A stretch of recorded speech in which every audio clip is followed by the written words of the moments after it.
On this episode of John D TV, we're going to talk about how we rake and seed your new home. So, initially the excavator will come when we're fully completed on the construction side of the house. We'll have our excavator come and do a final grade, meaning he'll get rid of all the big rocks. He'll make sure that your ground has positive slope around it to keep any water away from your foundation. And he'll do that. He'll use a skid loader and sometimes a small bulldozer to take care of that. When the landscapers come, they have a special machine called the preparator that we're going to show you. In fact, you can see it right behind me. It's a machine that goes on the front of a skid loader, and it has little blades that spin around and cut into the soil, grinding it and loosening it up while removing stones in order to allow the seed to have good dirt contact.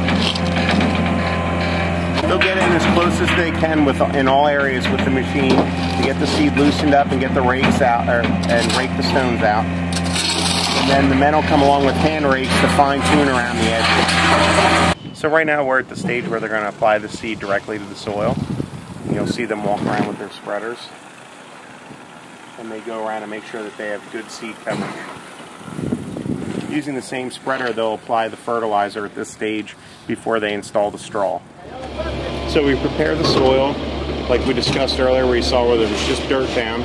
We put the seed down, we apply the starter fertilizer, and then the guys spread straw all over. Sometimes by hand, and sometimes they have a machine that grinds it up and shoots it. And again, that helps retain the moisture in the soil. It kind of provides a greenhouse effect when the sun's on your moist soil every day.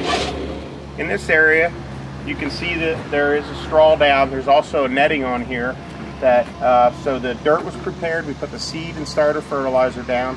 And because this house is on a significant slope in some areas, we actually use a netting that's woven with straw to help retain the seed and keep the moisture in. And that way, because it is on a slope, if there'd be a heavy rain or anything like that, it helps hold all the soils and seed back. Be sure to water your lawn every day. A minimum of 1/4 of an inch of moisture is best. In order to measure that moisture, if you would put a small pan, like a pie pan or a glass dish in the yard, and while you're running your sprinkler, you can see how much water accumulates. It typically takes about 20 minutes to 45 minutes to accumulate that 1/4 of an inch in each section. Thanks for joining us on this episode of John D TV. Don't forget to check out our website, berkshomes.com, and remember to like us on Facebook. Thanks, and have a great day.